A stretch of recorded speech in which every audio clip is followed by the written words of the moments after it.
Hello tout le monde, j'espère que vous allez bien. Aujourd'hui j'avais envie de vous raconter un petit week-end qu'on a fait avec mon copain dans une capitale européenne qui est...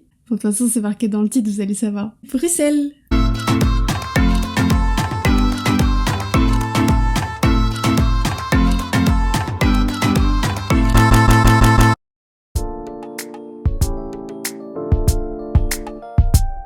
Alors pour ce voyage à Bruxelles, moi je suis partie de la gare routière de Bercy à Paris. Donc la gare routière de Bercy, elle est pas très loin de la gare ferroviaire. Donc j'ai pris le bus, il y avait à peu près 4 heures de trajet et à Bruxelles, on arrive à la gare du Midi, donc qui est un tout petit peu excentré du centre, mais on atteint le centre facilement à pied. Donc une fois qu'on est arrivé à la gare de Bruxelles et qu'on a mangé, on s'est dit tiens on va se diriger direct vers le Manneken Pis, qui est situé pas loin de la Grande Place, donc dans le centre de Bruxelles. Et comme vous pouvez le voir, on n'a pas vu grand chose du Manneken Pis, parce que déjà c'est une statue qui est vraiment dans un petit coin. Franchement on cherchait la statue et là on a vu à un moment plein de monde attroupé autour de quelque chose, on s'est dit c'est sûrement là. Et effectivement la statue était là, et comme vous pouvez le voir, il y a un costume sur la statue. Parce que oui, le Manneken Pis, il est souvent décoré tout au long de l'année. Et donc là, le Manneken Pis était sûrement costumé pour le Nouvel An chinois. Alors pour le petit côté histoire, le Manneken Pis, il a été créé en 1388. Et tout au long de l'histoire, il y a plusieurs armées qui ont voulu le voler. Parce que c'est un des plus grands emblèmes, tout simplement de la Belgique. Et au final, c'est un ex-prisonnier qui va voler cette statue. Et elle sera remplacée en 1619. Donc comme je vous l'ai dit, la statue elle est déguisée tout au long de l'année, et ses costumes, on peut en retrouver certains dans le musée de la ville, donc qui est situé sur la Grande Place, dans le centre. Bon je fais que de vous parler de la Grande Place depuis tout à l'heure, et c'est pour ça que, juste après, on s'est dirigé vers la place centrale de Bruxelles, qui est renommée pour sa richesse ornementale et esthétique. Vraiment, quand on est arrivé sur la Grande Place, on savait plus où donner de la tête, tellement c'était trop beau. Je pense que sur la Grande Place, on pourrait y rester des heures à essayer de regarder tous les petits détails qu'il y a, tous les petits détails en or aussi. Et vraiment, on a l'impression d'être tout petit au milieu de cette place. Et il faut savoir qu'elle a été inscrite en 1998 au patrimoine mondial de l'UNESCO. Et tout autour de cette place, il y a plusieurs bâtiments, notamment l'hôtel de ville et la Maison du Roi, qui était à l'époque la résidence des monarques de Belgique. Et maintenant, la Maison du Roi, elle accueille le musée de la ville, et comme je vous l'ai dit tout à l'heure, on peut y retrouver notamment les costumes du Manneken Pis.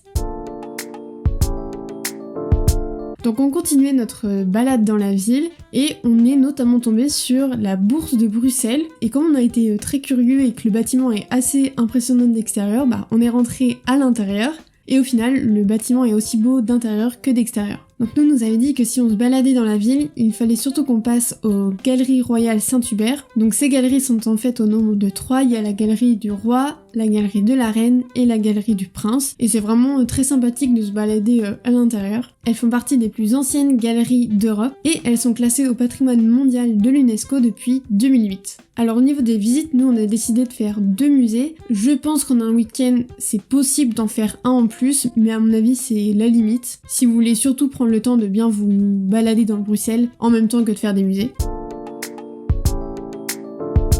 Et donc le premier qu'on a fait, c'est le musée du chocolat, parce que 2 semaines auparavant, on était allé à Bruges, et pareil à Bruges, il y a le musée de la bière et le musée du chocolat. On avait décidé de faire le musée de la bière, et donc forcément à Bruxelles, on s'est dit tiens, on va faire le musée du chocolat, et on s'est pas trompé sur notre choix, puisqu'on a été très ravis. Vraiment les décors sont incroyables, on y apprend plein de choses, et on peut aussi même déguster le chocolat. La visite, alors de ce qu'on nous a dit à l'accueil, prend à peu près 1h30. Nous on est arrivé un petit peu vers la fin de l'après-midi, donc vers la fermeture, et au final je crois qu'on a fait la visite en 45 minutes express. On a quand même réussi à pouvoir bien assimiler les informations, à faire les dégustations, etc. En fait c'est plusieurs playlists qu'on écoute pour pouvoir entendre un commentaire. Après c'est vrai qu'on n'a pas tout écouté, mais on a quand même bien pu profiter dans le musée. Et c'est vrai que le chocolat a vraiment une importance en Belgique. Par exemple, niveau histoire, en 1912, il y a eu l'invention de la praline, et en 1915, il y a eu l'invention du ballotin, donc c'est cette petite boîte où on range les pralines.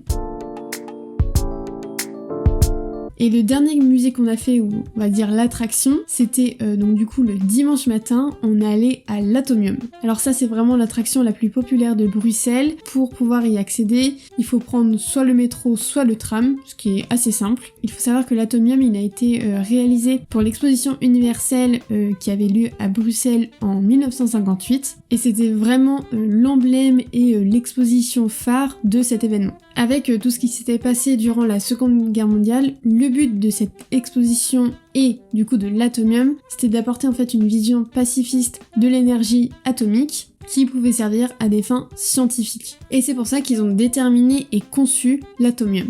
Du coup l'Atomium, nous on a vraiment beaucoup aimé, enfin c'était juste incroyable. Alors déjà l'extérieur, bon on prend une claque, forcément. Ensuite quand on rentre dans l'Atomium, déjà on nous prend direct en photo devant un fond vert sur lequel il y aura une photo de l'Atomium, donc ça c'est plutôt sympa. Bon bien sûr on doit payer après, mais ça laisse un petit souvenir. Et juste après on commence la visite, donc les visites se font dans les différentes boules de l'Atomium, et je crois que dans les 2 premiers niveaux c'est là où en gros il y a toute la partie musée qui explique l'historique de l'Atomium, pourquoi est-ce qu'il a été créé, quel était l'environnement de l'exposition universelle de 1958. Et alors après, quand on monte dans les autres étages, c'est juste incroyable, puisqu'il y a plein de jeux de lumière qui font un peu arriver dans une époque futuriste.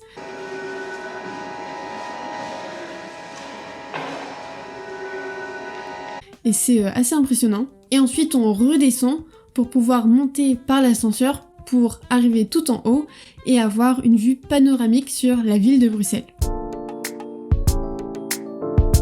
Alors nous, ce qu'on n'a pas fait du coup à Bruxelles au niveau des visites de musées, on n'a pas fait, comme je vous l'ai dit, le musée de la bière parce qu'on a préféré faire celui du chocolat. On n'a pas fait non plus le centre belge de la bande dessinée, mais qui doit être vraiment hyper intéressant, donc je vous conseille vraiment de le faire. Et un truc qu'on a vraiment regretté de pas faire, mais c'est parce qu'on est tombé sur la mauvaise période de l'année, c'est le parc Mini Europe. C'est un peu comme France Miniature, et donc là ça représente les différents bâtiments emblématiques de chaque ville européenne. Et aussi un petit conseil, si vous êtes vraiment super intéressé par les musées et que vous savez que dans votre week-end de 2-3 jours, vous allez faire beaucoup de visites de musées, je vous conseille de prendre la Bruxelles Card, qui est une carte en fait qui permet pendant soit 24 heures, 48 heures ou 72 heures de visiter plus de 49 musées gratuitement. Et c'est plutôt intéressant niveau tarif si vous savez que vous allez faire beaucoup de visites durant votre week-end.